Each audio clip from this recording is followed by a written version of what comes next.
Avant même de commencer cette vidéo, je sais qu'elle fera moins de vues qu'une review de Dragon Ball Super. Et c'est ça que je trouve triste dans le manga game sur YouTube. Enfin bref, salut à tous, bienvenue aujourd'hui pour une petite vidéo sur l'Astéro Inuyashiki. Pourquoi ? Parce que c'est un manga que j'ai déjà présenté il y a très longtemps dans mes découvertes manga. Et l'épisode 1 de l'animé est sorti. Inuyashiki Ichiro, 58 歳.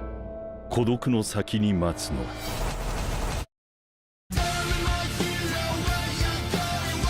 誰も俺には勝てない。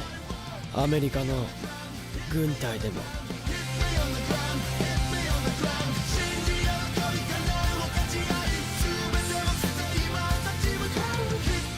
これから一人でも多くの命を救っていくんだ。 J'ai pas vu d'engouement spécifique pour l'animé, alors je me suis dit bah merde, est-ce que le premier épisode n'est pas ouf? Donc j'ai été le regarder et ça confirme ce que je pensais. Bon, on rentrera dans les détails après, mais ce premier épisode est à l'image du manga. Donc pour faire vite fait dans le synopsis, on a avec Ichiro, donc un vieux de 58 ans, mais 58 ans, il fait même bien plus vieux, d'ailleurs tout le monde lui dit, qui n'est pas épanoui dans sa vie, voilà, il fait un travail de salaryman classique au Japon.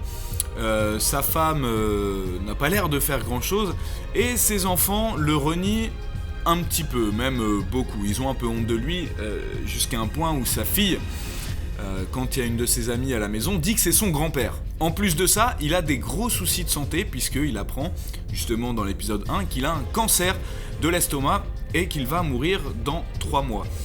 Sauf que c'est ce que je vous disais, il est tout seul, il essaye d'appeler sa femme, sa fille, son fils, personne ne lui répond, il s'en fout totalement. Il en vient à un point à se dire, est-ce que si je meurs, des gens vont pleurer pour moi? Vous imaginez comment c'est ultra triste. D'ailleurs, il y a toute la mise en scène dans l'animé, avec la musique, etc. Enfin, ça m'a vraiment pris à la gorge, encore plus qu'à la lecture du manga. Et c'est ça que j'aime bien quand les animés sont très bien adaptés, c'est que tu ressens des choses que tu n'as pas forcément en lisant le manga, même quand le manga est très très bon. Donc voilà, il est totalement désespéré, son seul ami est un chien qu'il trouve dans la rue, et un soir, il part dans la nuit pleurer avec son chien sur une colline, et là, alors on sait vraiment pas, on suppose que ce sont des extraterrestres, en une fraction de seconde, tout explose autour d'eux, et il se réveille le lendemain. Ah, il y avait une petite moto. Il se réveille donc le lendemain et il n'a plus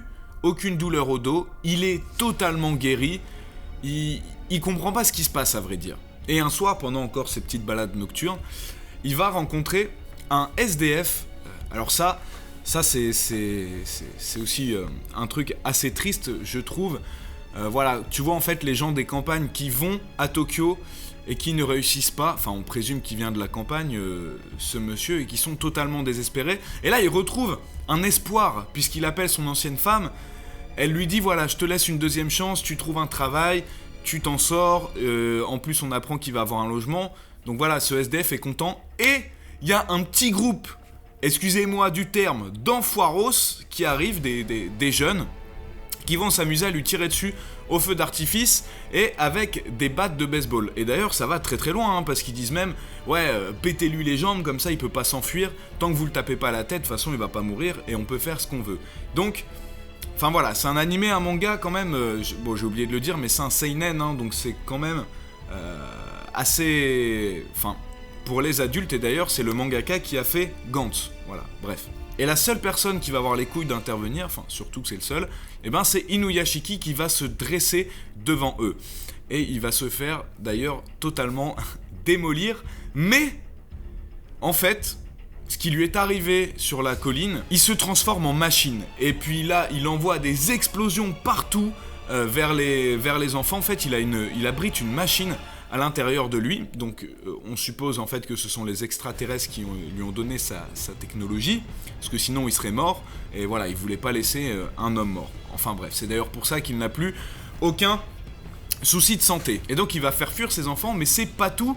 Il va en plus, grâce à sa machine, et ça inconsciemment, parce que lui à ce moment-là il est dans les vapes, cette machine va hacker le compte Twitter de tous les enfants, va mettre leurs photos sur internet, la vidéo à Shibuya, sur le grand écran de Shibuya, donc les enfants seront grillés, et au final c'est leur vie à eux qui sera foutue. Et ça c'est une bonne morale, puisqu'ils sont attaqués à un SDF qui avait réussi à avoir une deuxième chance, et eux, ils avaient tout, et au final, les rôles vont s'inverser. Donc, bien fait pour vous.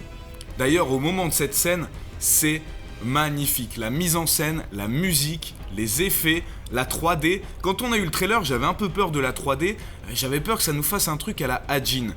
Mais en fait, c'est une 3D vraiment très très bien maîtrisée. Un mélange 2D, 3D qui pour moi est parfait. Voilà, si l'avenir de la CGI, c'est comme on nous le montre dans l'Astéro Inuyashiki, je dis...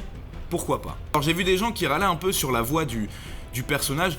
Ils ont fait le choix de pas lui donner une voix de vieillard, vous savez, un peu comme ça. Bon, moi je trouve ça cool. Ils lui ont donné plutôt une voix calme, apaisante, un peu vieillie, mais pas une voix de vieillard. Ça correspond... Enfin, moi je trouve que ça le rend encore plus attachant, le personnage. Et la morale dans tout ça, c'est que... Voilà, dans ce premier épisode, on commence... Voilà, il allait mourir... Personne ne le calcule, même sa famille totalement indifférent. Et au final, c'est lui qui devient un héros. Il se fait même supplier par le SDF qui le remercie. Alors que, t'imagines, quelques jours avant, il s'attendait à mourir dans 3 mois. Et là, il se retrouve avec des pouvoirs surhumains et se dit, peut-être que je vais pouvoir faire quelque chose de ces pouvoirs et sauver des gens. Ma vie a peut-être un sens finalement. Donc l'épisode se termine comme ça. D'ailleurs, ça se termine au niveau du manga...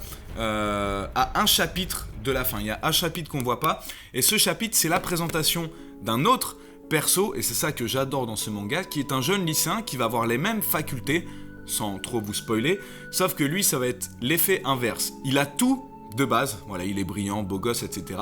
Mais lui, il va très mal utiliser ses pouvoirs et il va semer le chaos. Donc t'as une dualité entre les deux personnages, le vieux qui de base n'a rien, qui veut utiliser ses pouvoirs pour sauver les gens, enfin faire la paix, et l'autre qui a tout pour y gâter et qui veut tout exploser. Donc le manga actuellement, il y a 7 tomes sortis en France, il est terminé en 10 tomes au Japon, 8 sont sortis, enfin le 8ème va bientôt sortir, pardon, et l'anime va faire en tout et pour tout 12 épisodes, donc ça correspond parfaitement aux 10 tomes, donc on aura sûrement la fin de l'anime avant la sortie du tome 10 en France, parce qu'il y a un moment... que le tome 7 est sorti et le tome 8 va juste sortir maintenant. Je sais pas pourquoi il y a eu autant de temps entre les deux, mais bref. Vous l'aurez compris, c'est un animé que je vous recommande énormément, ça change de ce qu'on a habituellement. C'est très très bien maîtrisé. Alors certains vont peut-être trouver que c'est lent, c'est normal, c'est l'épisode 1, la mise en place des choses, mais moi ça m'a pas dérangé parce que la mise en scène était très bonne, c'était émouvant et comme je kiffais déjà de base le manga, j'en suis très très content. Très bonne adaptation, je vous invite à aller regarder, dites-moi dans les commentaires ce que vous en avez pensé et on se retrouve très vite pour une prochaine vidéo. Diana!